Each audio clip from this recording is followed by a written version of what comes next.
Belle soirée, mesdames et messieurs. Il est 23h30. C'est Saturday Night Panic et c'est beau comme chaque samedi. Bah ouais, il fait pas très très beau. Donc ce soir, reste bien chez toi parce que là, franchement, ça donne pas envie de sortir. Mais si t'as quand même envie de sortir, bah vas-y, sors. Mais en tout cas, il y a de la pluie en tout cas. Mais ce soir, 120 minutes chrono de mix et une petite chronique aussi de votre marquise préférée, Oui. de mon perso qui est avec nous ce soir. Bonsoir marquise. Bonsoir mon petit Baudouin. Comment allez-vous? Oh ça va très bien, écoutez froidement, mais je suis réchauffée avec ce petit studio de Noël là. Oui, c'est vrai, on a fait une petite déco là, comme on Même peut voir. notre chère Maya est toute, pailletée, c'est charmant. Oui, oui, oui, oui, oui, oui, oui, oui, oui, ça fait très, très plaisir. Ah bah tiens, bah, c'est vous qui allez lancer le jingle, très chère marquise, vous Oh devez non, dire: «Jingle ma gueule». oh je ne me permettrai pas. Jingle ma face. Vous écoutez Radio Panique. Marquise, comme chaque toutes les marquise, le micro est à vous. Ça commence bien. Bonsoir mon petit Baudouin, vous pouvez vous reposer pendant 5 minutes. Bonsoir les gueux. Il y a 2 semaines, je vous faisais l'éloge de 2 sorties cinématographiques récentes, Joker Folie à 2. Oui, vous m'avez bien entendu, j'ai dit du bien de Joker Folie à 2. Avant de supposer que je suis tombée sur la tête, allez écouter ma précédente chronique sur la chaîne YouTube de Saturday Night Panic. Abonnez-vous. Joker Folie à 2, disais-je, avant d'être honteusement interrompue par moi-même, et l'amour ouf. Je faisais leur éloge, certes, ce qui ne m'a pas empêché de relever un infime minime défaut sur ce que le cinéma semble toujours considérer comme un infime minime détail. Ne faites pas les innocents, ne faites pas l'innocent mon petit Bedouin, vous savez de quoi je vais parler. Nous venons de Non. fêter notre premier Ah anniversaire. oui, c'est Vous vrai. commencez à me connaître. Qu'est-ce qui a bien pu me déplaire dans ces 2 films? Je ne sais pas. Non? La représentation des femmes, grand Dieu! Enfin, des femmes. Des jeunes femmes blanches, minces, de bonne famille. Ah oui, alerte divulgachage, Harley Quinn est en fait une bourgeoise déguisée en pauvresse pour rencontrer le Joker. Manipulatrice comme toutes les femmes. Donc, désolé les grosses, les noires, les lesbiennes, les handicapés, les prolotes, je sais que vous attendez pour être représentés au cinéma.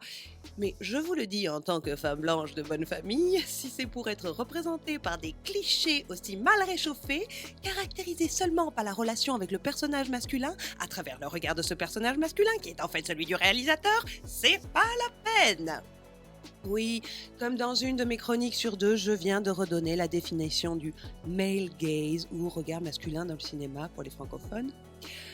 Alors comme ça, les femmes blanches de classe moyenne se font toutes chier, sont toutes folles et n'ont rien d'autre à faire de leur vie que de la consacrer à un mec toxique. Bah voyons! Vous finiriez par donner raison aux féministes les plus extrêmes, cher réalisateur masculin. À vous croire, on dirait vraiment que la condition de la bourgeoise n'a pas évolué depuis Madame Bovary. Ceux qui ne voient pas de quoi je parle, vous me lirez un petit résumé de Madame Bovary sur Wikipédia, n'est-ce pas? Chez Todd Phillips, je vois plus un manque de compétences que du sexisme. Signalez-nous en commentaire lequel des deux vous trouvez le plus grave. J'espère que je vais me faire insulter par les mascus. Comme son héros, le réalisateur semble incapable de faire exister le monde extérieur. On y voit aussi peu les fameuses foules déchaînées, censées avoir été déclenchées par le phénomène du Joker, que la folle cavalcade chantante que nous promettait Lady Gaga en Harley. Mais chez Gilles Lelouch, par contre, Gilles Lelouch a la prétention de raconter l'histoire de ses 2 protagonistes. Les 2 trajectoires des êtres touchés par cet amour ouf. Or, l'amoureuse de ce film, présentée comme un esprit indépendant et perspicace, dotée d'une solide répartie, tiraillée entre son amour du savoir et son rejet de l'autorité représentée par l'école, bref, un personnage dont on attend de voir développer les multiples facettes. Eh bien, ce personnage, cette héroïne, n'a, comme elle le dit elle-même, pas d'autre vie que son amoureux. En dehors de sa vie amoureuse, il ne lui arrive rien. Oui, mais Madame la Marquise, c'est pour raconter à quel point la passion emporte tout sur son passage. Tout beau. L'amoureux, lui, vit tout un tas de péripéties. Des péripéties de gangster, certes, mais son amour ne le freine dans aucun de ses projets les plus égoïstes. Pour lui, l'amour est le chemin vers la rédemption, un équilibre, la stabilité, alors que si on fait le bilan, pour elle, ça l'a conduit à oublier ses centres d'intérêt et à un déclassement socio-économique. Mais voyons, Madame la Marquise, c'est pas grave d'être pauvre si on est amoureux. Et bien sûr, péter ensemble sous la couette tient aussi chaud que de pouvoir se payer 1 mètre cube de gaz. D'ailleurs, c'est aussi une réalité sociologique. Les économistes français ont démontré que le couple hétérosexuel enrichit les hommes et appauvrit les femmes. Sauf que l'amour ouf nous présente ça comme un happy end. Je l'ai déjà dit la semaine dernière. Pardonnez-moi de me répéter, mais je me dois de faire un peu de prévention pour les jeunes filles qui m'écoutent. Dans ce film, y a pas de quoi rater son bac! Aucun premier amour ne vaut la peine de gâcher ses talents, que ce soit pour les études, la chanson, la mécanique, la cuisine, le hockey sur glace ou pour quoi que ce soit qui vous épanouisse ou vous assure indépendance et sécurité matérielle. Alors, si vous aimez Harley Quinn, dévorez plutôt la jouissive série d'animation d'ici. Le couple qu'elle y forme avec Poison Ivy est personnellement devenu notre modèle avec mon marquis consort.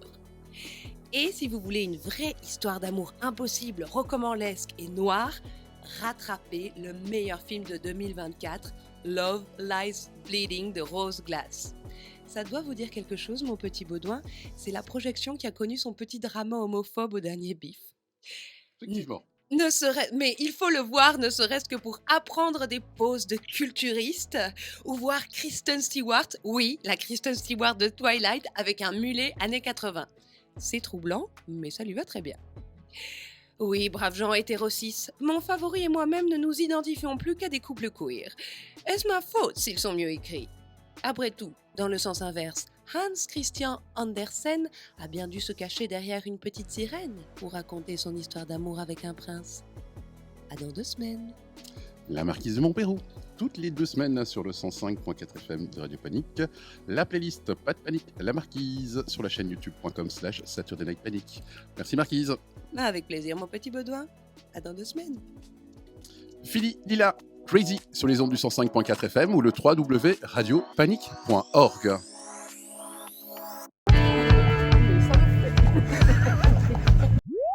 Vous écoutez Radio Panique.